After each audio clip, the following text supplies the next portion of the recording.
युवा शक्ति और भजन लाल जी शर्मा, मुख्यमंत्री राजस्थान, जो एक नई उत्साह और ऊर्जा लेकर आज इंद्र विधानसभा के अंदर आए हैं, मैं उसका अपनी ओर से और आपकी ओर से हार्दिक अभिनंदन करता हूं, स्वागत करता हूं। सीएम साहब को जय श्री राम। Bharatiya Janata party, Bharatiya Janata party. तो मुझे ये कहते भी आज बड़ी खुशी है, आज हमारे बीच में ब्राह्मण समाज से बहुत ही महापुरुष कार्यकर्ता यहाँ पर आए हैं, तो मैं ब्राह्मण समाज का भी धन्यवाद करता हूँ। और विशेष रूप से जो पंडाल में दूसरे समाजों से लोग आए हैं, मैं उनका भी दिल से उनका धन्यवाद करता हूँ, स्वागत करता हूँ।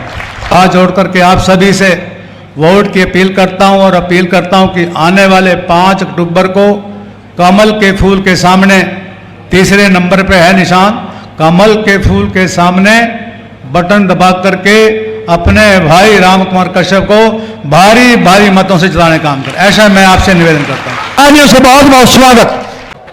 बोलिए भारत माता की। और इस सभा में आए मेरे पूजा योग बुजुर्गों, नौजवान दोस्तों और मेरी माता बहनों, एक साथ आप सभी लोगों का दर्शन का लाभ मुझे मिला। मैं आप सभी को वंदन करता हूं, अभिनंदन करता हूं, आप सभी को मैं नमन करता हूं। आज मेरी 3 सभा थी, यह मेरी तीसरी सभा है और उत्तर प्रदेश, राजस्थान, हरियाणा आप अच्छी तरह से जानते हो। यहां की रिश्तेदारी, नातेदारी ये भी कहीं ना कहीं होकर निकली हुई है। मेरा 4 दिन पहले कार्यक्रम बना था तो मेरे पास लगातार फोन आ रहे थे, लगातार हरियाणा से फोन आ रहे थे कि आप हमारे यहां आ रहे हैं। मैंने कहा हाँ मैं आ रहा हूं, कार्यक्रम बन रहा है। लेकिन कई लोगों से कहा कि मेरे आने का मतलब क्या है, ये तो आप समझते हो। मैंने उनसे कहा, मैंने कहा भाई या तो मैं आऊंगा तो 2, 3, 4, 6 बारात उधर करानी पड़ेगी, नहीं इधर करानी पड़ेगी। जब तक बारात नहीं होगी तब तक काम कैसे चलेगा। तो मैंने कहा क्योंकि हमारे पड़ोस के हैं, सभी रिश्तेदारी हैं, वो आज भी मिले, कल भी मिलने वाले हैं। क्योंकि हर सीजन जब शादी का आता है तो ऐसे ही तो उत्तर प्रदेश में आना जाना आना पड़ता है। अलीगढ़, हाथरस, वहां तक मथुरा तक पूरा जाते हैं और यही आपके यहाँ होता है। गुड़गांव से लेकर के इस पूरे क्षेत्र में आपके यहाँ आना जाना रहता है। मैं आपसे कहना चाहता हूं मेरे भाई और बहनों, आपने देखा होगा देश के अंदर किस तरह का परिवर्तन 2014 के बाद हुआ है। मैं थोड़ा सा आपको ध्यान दिलाना चाहता हूं और वो ध्यान में यह दिलाना चाहता हूं कि आजादी से पहले किस तरह की स्थिति हमारे देश के अंदर थी। इस देश में हजारों सालों की गुलामी के बाद कभी हूण आया, कभी कुषाण आए, कभी इस्लाम आया, कभी अंग्रेज आए। लगातार उन्होंने देश पर राज किया। लेकिन मैं आपसे एक ही बात कहना चाह रहा हूं और वो मैं इसलिए कहना चाह रहा हूं कि कुछ हमारे लोग हैं, कुछ ऐसे भी लोग हैं जब चुनाव आता है तो जाति की पाति की बात करते हैं। लेकिन मैं आपसे एक बात कहना चाहता हूं कि जब आजादी की लड़ाई चल रही थी तो जितने लोग आजादी की लड़ाई लड़ रहे थे उससे ज्यादा तमाशा देखने वाले थे। और वो तमाशा देखने वाले इसलिए थे कि उनको उस आजादी का भान नहीं था, ज्ञान नहीं था, उसके बारे में वो जानते नहीं थे। मैं आपसे इसलिए कहना चाहता हूं, स्वामी विवेकानंद जी ने कहा था 1893 में कि उठो जागो, इस देश दुनिया पर छा जाओ। मैं आपसे कहना चाहता हूं उस नरेंद्र ने कहा था और इस नरेंद्र ने करके बता दिया। यह मैं आपसे निवेदन करना चाहता हूं। आप परिवर्तन देख रहे हैं 2014 के बाद जिस तरह से देश में परिवर्तन हुआ है, चाहे वो गरीब कल्याण की योजनाएं हो, चाहे वो हमारे विकास की योजनाएं हो, चाहे आतंकवाद नक्सलवाद से छुटकारा हो या दुनिया में बढ़ता हुआ भारत का गौरव हो, यह आपने देखा है। आपने यह भी देखा है। मैं आपको 2014 से पहले भी ले जाना चाहता हूं। मेरे कई बुजुर्ग बैठे हैं जिन्होंने 2014 से पहले हरियाणा की स्थिति देखी है, पूरे देश की स्थिति देखी है। किस तरह से देश के अंदर आतंकी आते थे, कहीं किसी रेलवे स्टेशन पर, कहीं किसी चौराहे पर, कहीं किसी बस स्टैंड पर बम फोड़ करके चले जाते थे। हम कुछ नहीं कर पाते थे, हम टुटुर टुटुर देखते थे, भय के साये में रहते थे। लेकिन 2014 के बाद आपने परिवर्तन देखा होगा। यही नहीं, जो लोग कहते थे कश्मीर के अंदर लगातार कहीं ना कहीं इस तरह की खबरें आती थी, धारा 370 के बाद आपने वहां परिवर्तन देखा है, परिवर्तन देखा है।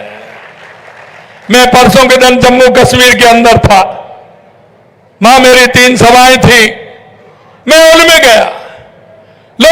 वहां के लोगों ने मेरे से कहा कि आप जहां सभा कर रहे हैं, जहां आतंकी साया हुआ करता था, यहां आतंकवादी आते थे। लेकिन मैं हिमाचल और जम्मू कश्मीर के बॉर्डर तक गया, लोग जिस शांति के साथ रह रहे हैं, लोग कहते थे कि हम नीचे सामान लेने जाते थे, हमको 3-3 दिन हो जाते थे, 3 दिन में हमें नीचे जाते थे और 3 दिन में पैदल लौट करके उन पहाड़ियों पर जाते थे। लेकिन आज एक एक पहाड़ी पर प्रधानमंत्री सड़क योजना के माध्यम से वहां एक एक पहाड़ी पर सड़क बन गई। ये 2014 के बाद हुआ है मेरे भाई और बहनों। ऐसा इस कांग्रेस ने देश को दंश देने का काम किया, चाहे वो आतंकवाद हो, नक्सलवाद हो, भ्रष्टाचार हो, जातिवाद हो, हमेशा इन्होंने इस दंश का देने का काम किया है। देश में जातिवाद और धर्म के नाम पर वोट मांगने का काम किया है। अंत में मैं आपसे इतना ही कहना चाहता हूं, ये कांग्रेस वही कांग्रेस है जिसने 1984 में हमारे सरदार भाइयों के साथ किस तरह का जुलूस किया था। यह वही कांग्रेस है जो 75 के अंदर इमरजेंसी लगा करके इन्होंने प्रेस वालों को भी नहीं छोड़ा, हमारे उन सभी कार्यकर्ताओं को, किसी नेता को, विपक्ष के को नहीं छोड़ा जो अंदर नहीं किया हो। इसलिए मैं कहना चाहता हूं, चुनाव आते हैं, ये कांग्रेस इसी तरह की बात करती है। हरियाणा वाले आप तो होशियार हैं और हरियाणा वाले तो सारी चीज जानते भी हैं। इसलिए भाई और बहनों, मैं आपकी इस सभा के माध्यम से निवेदन करना चाहता हूं, हमारा कोई भी रिश्तेदार होगा, कोई भी मिलने वाला होगा, कोई भी कार्यकर्ता होगा, जरा एक बार देख लीजिए, क्योंकि हरियाणा के आदमी तो होशियार होते हैं। ये तो मैं सही कह रहा हूं ना, होशियार होते हैं।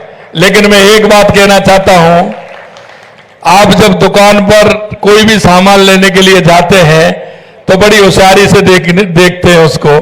आप गाड़ी भी लेते हैं तो उसको भी बड़ी जोरदार देखते हैं, कलर भी पसंद करते हैं कि नहीं करते हैं।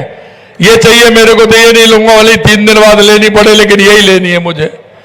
मैं कहता हूं एक दिन कहा कि आप गाड़ी लेने जा रहे हैं, तो मैंने कहा तुम वापिस कैसे आ गए कि कलर पसंद नहीं आया, इसलिए वापस आ गए। तो हरियाणा का व्यक्ति तो ये इतना होशियार है। तो मैं आपसे कहना चाहता हूं, जब कोई भी सामान लेने के लिए जाते हैं, हम एक छोटी सी मटकी भी लेने जाते हैं तो उसको भी ठोक बजा करके देखते हैं, कहीं इसमें कोई छेद तो नहीं है, कहीं इसमें बाढ़ तो नहीं है। देखते हैं कि नहीं देखते हैं? अरे बारिश ही के देखते हैं कि नहीं देखते हैं? अब यार एक बात बताओ, आप सरकार बनाने जा रहे हैं, सरकार बनाने जा रहे हैं तो आंकलन करेंगे कि नहीं करेंगे? आपका 2014 के बाद आपके हरियाणा में परिवर्तन हुआ कि नहीं हुआ है? अब उस गाड़ी का लेके क्या करते जब रोड ही नहीं होता। लेकिन अब आप गाड़ी है कि देखते हैं, जिधर जाते हैं हरियाणा में हाईवे है, कहीं ब्रेक पर पाम रखने की भी बात नहीं आती है। ये 2014 के बाद हुआ है कि नहीं हुआ है? मैं आपसे यही कहना चाहता हूं मेरे भाई और बहनों, ये कांग्रेस के लोग आएंगे, बरगलाएंगे, आपको कुछ भी कहेंगे, लेकिन किसी के झांसे में नहीं आना है। वोट कमल के फूल को देना है और यहाँ हमारे राम कुमार कश्यप जी को विजयी बनाना है। ये राम स्वरूप कश्यप जी मैं तो देख रहा था रामस्वरूप जी का नाम आया, मैंने कोई वो होंगे, लेकिन मैंने आकर के देखा ये तो बहुत ही अनुभवी और राज्यसभा के सांसद रहे, आपके विधायक रहे, बहुत ही अच्छे व्यक्ति हैं। और मैं ये भी कहना चाहता हूं कि आप सभी लोगों से मेरा आग्रह है कि आप जहां रिश्तेदारी है वहां सभी जगह फोन करके भी कहेंगे और ज्यादा से ज्यादा वोटों से राम कुमार जी को विजयी बनाएंगे, ऐसा मेरा आप सभी से आग्रह है। अंत में एक बात कहूंगा मैं आपसे कि ये बात पक्की है ना, पक्की है ना? अरे वो गौतम जी ने कहा था ये पंजा मत दिखाओ, इसने तो देश को गंजा कर दिया, इस पंजे ने देश को गंजा कर दिया, ये हनुमान जी की मुष्टिका है।